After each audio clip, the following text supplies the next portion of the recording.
Hello friends, जय हिंद।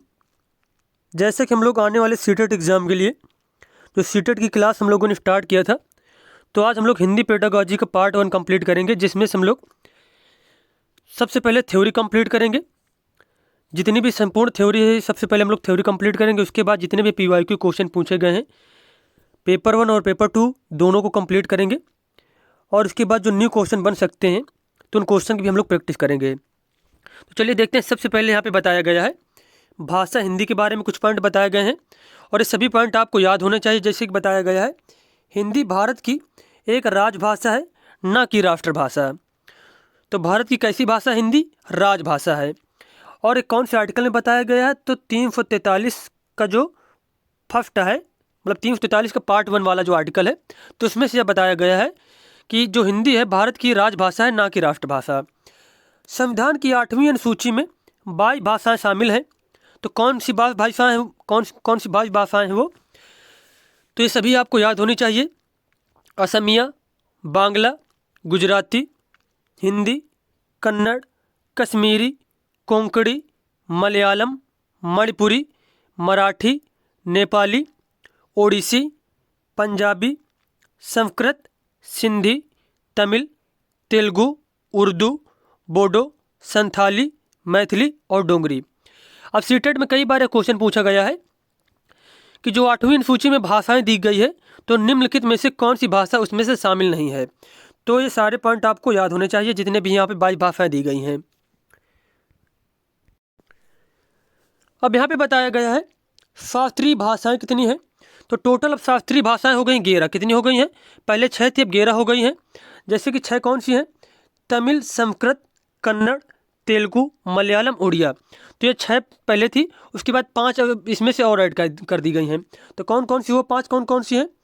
पाली भाषा हो गई, प्राकृत, पाली प्राकृत, मराठी, बांग्ला और असमिया। तो इस प्रकार मिलाकर टोटल कितनी भाषाएं हो गई? 11 भाषाएं। फिर से एक बार देख लेते हैं। तमिल, संस्कृत, कन्नड़, तेलुगु, मलयालम, उड़िया, पाली प्राकृत, मराठी, बांग्ला और असमिया। तो टोटल सांस्कृतिक जो शास्त्रीय भाषाएं हैं, कितनी भाषाएं हो गई हैं? 11 भाषाएं। अब जैसे कि बताया कि भाषा की शिक्षा की अवधारणाएं कौन कौन सी हैं? चुनौतीपूर्ण अवधि की परिकल्पना, बोधगम्य निवेश और सकारात्मक पुनर्बलन। बोधगम्य निवेश के बारे में किसने बताया था? तो स्टीफन क्रैसन ने। किसने बताया था? जो 5 स्तर उनमें इन्होंने बताए थे, तो उसमें से एक स्तर था बोधगम्य निवेश, स्टीफन क्रैसन। और बोधगम्य निवेश से तात्पर्य है कि स्टीफन क्रैसन ने कहा था कि जो बच्चा, जैसे कि मान लो बच्चा क्लास 3 में है, तो उसको क्लास 4 वाली चीज़ें दी जाए करने के लिए, तो क्या करेगा? जल्दी से ज़्यादा चीज़ें सीखेगा। मतलब अपने स्तर से एक स्तर ऊंचे लेवल की चीज़ें उसे बताई जानी चाहिए। उसके बाद बताया गया है भाषा अधिगम एवं अर्जन के बारे में। भाषार्जन क्या होता है? भाषार्जन एक ऐसी प्रक्रिया है जिसके अंतर्गत बच्चा अपने आसपास के वातावरण, परिवार में रहकर भाषा को सीखता है। वह दूसरों का अनुकरण करके भाषा को सीखता है।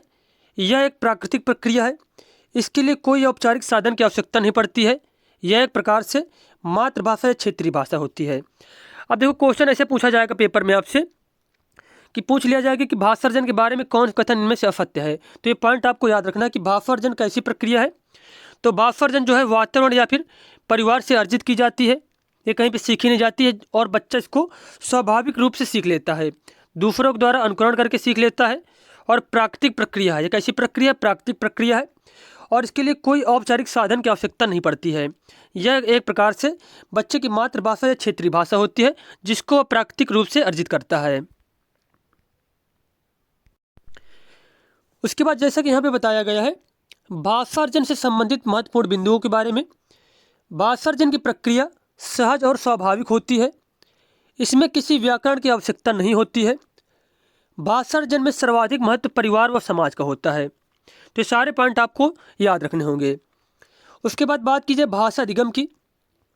अधिगम का तात्पर्य होता है सीखना। किसी भी प्रकार के अधिगम की प्रक्रिया जीवन भर चलती रहती है। इसमें औपचारिक साधनों का प्रयोग किया जाता है। भाषा अधिगम में नियम और व्याकरण का प्रयोग किया जाता है। इसे द्वितीय भाषा के नाम से जानते हैं। किसको? भाषा अधिगम को। अब यहाँ पे बताया गया है भाषा अधिगम से संबंधित तथ्यों के बारे में, जैसे कि इसमें भाषा के नियम सीखे जाते हैं।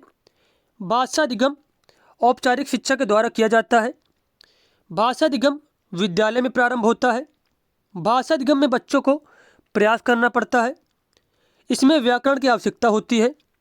भाषा अधिगम में शिक्षक, विद्यालय पाठ्यक्रम, पाठ्य पुस्तकें, शिक्षण पद्धतियाँ आदि की भूमिका रहती है। अब यहाँ पे बताया गया अधिगम के प्रकार के बारे में, जैसे कि क्रियात्मक अधिगम क्या होता है। क्रियात्मक अधिगम में सीखने के लिए क्रियाओं के स्वरूप और क्रियाओं की गति पर ध्यान दिया जाता है। शाब्दिक या वाचिक अधिगम क्या होता है।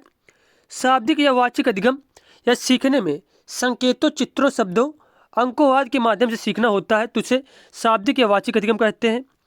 विचारात्मक अधिगम की बात की जाए, विचारात्मक अधिगम में व्यक्ति समाज में दैनिक जीवन अनुभवों को देखकर या सुनकर और विचार करके सीखता है। अब जैसे कि बताया गया है भाषा अधिगम एवं अर्जन के संदर्भ में विद्वानों का विचार क्या है। वाइगोत्स्की के अनुसार बच्चों की भाषा समाज के साथ संपर्क का ही परिणाम होती है। पियाजे के अनुसार भाषा ने संज्ञानात्मक तंत्रों की भांति परिवेश के साथ अंतःक्रिया के माध्यम से ही विकसित होती है। चॉम्स्की के अनुसार भाषार्जन की क्षमता बालकों में जन्मजात होती है और वह भाषा की व्यवस्था को पहचानने की शक्ति के साथ पैदा होते हैं। तो ये जो तीनों कथन दिए गए हैं, ये तीनों कथन आपको याद होने चाहिए। उसके बाद यहाँ पे बताया गया है भाषा शिक्षण के सिद्धांतों के बारे में। अनुबंध के सिद्धांत या फिर साक्षर का सिद्धांत क्या होता है। शैशवावस्था में बच्चे किसी शब्द की पहचान किसी वस्तु या व्यक्ति से उस शब्द का साक्षर या फिर संबंध स्थापित करके सीखते हैं। अर्थात शैशवावस्था में सीखने की प्रक्रिया क्या होती है, मूर्त होती है। जैसे कि बताया गया एग्जाम्पल, पानी कहने के साथ साथ जब बच्चे को पानी दिया जाता है तो वह बच्चा धीरे धीरे पानी शब्द और पानी वस्तु के बीच संबंध स्थापित करके उसे समझने लगता है। तो इसे कहते हैं अनुबंध का सिद्धांत या फिर साक्षर का सिद्धांत। जब कोई बच्चा किसी वस्तु के साथ संबंध बनाकर चीज़ों को सीखता है तो इस सिद्धांत को कहते हैं साक्षर का सिद्धांत। उसके बाद बात की जाए अनुकरण का सिद्धांत क्या होता है। इस सिद्धांत का प्रयोग बालक के आरंभिक शिक्षा में प्रभावी होता है।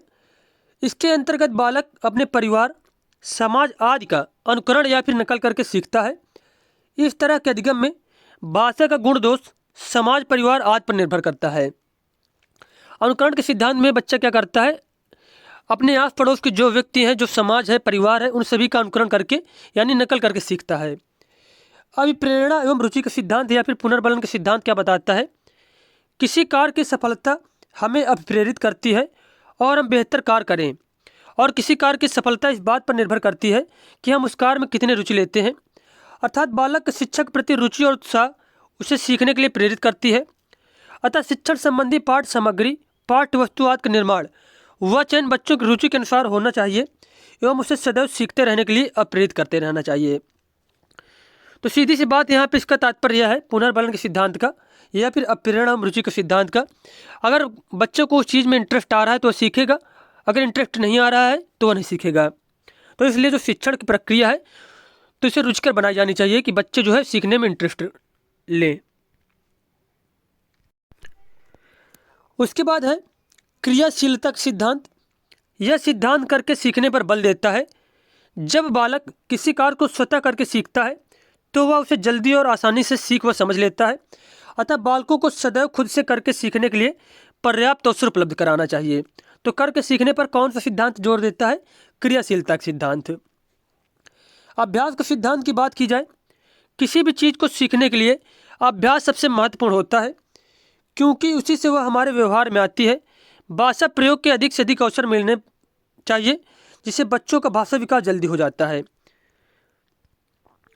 तो अभ्यास का सिद्धांत यह बताता है कि जब कोई बच्चा या फिर कोई भी व्यक्ति जिस कार्य में ज़्यादा अभ्यास करेगा उस कार्य में उसकी मजबूती जो है बहुत ज़्यादा हो जाती है। जैसे कि आप लोग कोई भी सब्जेक्ट है, हिंदी सब्जेक्ट है या फिर साइंस सब्जेक्ट है, उसको अगर बार बार पढ़ोगे, बार बार रिवीजन करोगे तो इसमें क्या है, पकड़ आपकी मजबूत हो जाएगी। तो यह बताता है अभ्यास का सिद्धांत। उसके बाद बात की जाए आवृत्ति का सिद्धांत क्या होता है। भाषा सीखने में आवृत्ति का बहुत महत्व है। सीखी हुई बात को जितना अधिक दोहराया जाएगा वह उतने ही अधिक देर तक याद रहेगी। इसलिए भाषा शिक्षण में पुनरावृत्ति पर भी विशेष ध्यान दिए जाने की आवश्यकता है। तो आवृत्ति सिद्धांत क्या बताता है कि चीज़ों को बार बार दोहराया जाना चाहिए। जितनी बार दोहराया जाएगा चीज़ों को, उतनी अच्छी रूप से वह याद हो पाएंगी। अनुपात और क्रम का सिद्धांत भाषा कौशलों के चारों प्रारूप श्रवण, वाचन, पठन एवं लेखन में निपुणता के लिए अभ्यास क्रम में समान अनुपात बनाए रखने पर जोर देता है। कि मतलब ये जो चारों कौशल होते हैं सभी महत्वपूर्ण होते हैं। अब यहाँ पर जैसे कि बताया गया है भाषा के कार्य एवं इसके विकास में बोलने एवं सुनने की भूमिका। तो भाषा के कार्य क्या क्या है? अभिव्यक्ति का साधन है भाषा। भाषा क्या है? अभिव्यक्ति का साधन है। तो यहाँ पे बस आपको ये हेडिंग याद रखना है। जैसे कि भाषा क्या है? अभिव्यक्ति का साधन है। भाषा व्यक्ति को अपनी आवश्यकता, इच्छा, भावनाएं आदि अभिव्यक्त करने में सहायता करती है। सामाजिक संबंध स्थापित करने में सहायक है। सामाजिक संबंध बनाने के लिए हम भाषा का प्रयोग करते हैं। भाषा मानव विकास का मूल आधार है। जैसे कि बताया गया भाषा की शक्ति के माध्यम से ही मनुष्य प्रगति के पथ पर अग्रसर हुआ है। भाषा के अभाव में मनुष्य विचार नहीं कर सकता और विचार के अभाव में वह अपने ज्ञान विज्ञान के क्षेत्र में प्रगति भी नहीं कर सकता है। भाषा जो है ज्ञान की प्राप्ति में सहायक है। नए ज्ञान की प्राप्ति के लिए भाषा बहुत ही आवश्यक है।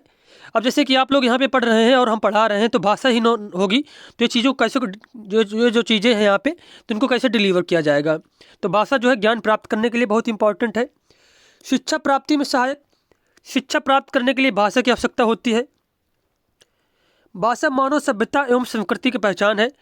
जैसे जैसे मानव समाज ने अपनी भाषा में प्रगति की वैसे वैसे उसकी सभ्यता में संस्कृति में विकास हुआ है। ज्ञान विज्ञान के क्षेत्र में प्रगति हुई और श्रेष्ठ साहित्य का भी सृजन हुआ है। तो इस प्रकार जो भाषा है मानव सभ्यता एवं संस्कृति की पहचान है। उसके बाद यहाँ पे बताया गया है भाषा विकास में सुनने की भूमिका क्या है। बच्चा अपने परिवार व समाज के लोगों को बोलते हुए सुनता है तथा उनका जो है अनुकरण करता है और बोलने की कोशिश करता है। सुनने के माध्यम से बच्चे में शुद्ध उच्चारण करने के कौशल का विकास होता है। सुनने के माध्यम से बच्चा बोलने में आने वाली उच्चारण संबंधी अशुद्धियों को दूर करने में सफल होता है। सुनने के माध्यम से ही एक बालक के शब्द भंडार में वृद्धि होती है जिससे उसकी भाषा विकास में भी वृद्धि होती है। सुनना ध्वनि के विभेदीकरण का सबसे अच्छा माध्यम है। इसके द्वारा बालक स्वर के उतार चढ़ाव को सीख जाता है। उसके बाद बात की जाए सुनने के माध्यम से बच्चा दूसरों की भावनाओं विचारों को जान पाता है। सुनना अन्य भाषा कौशलों के विकास में भी बहुत सहायक होता है।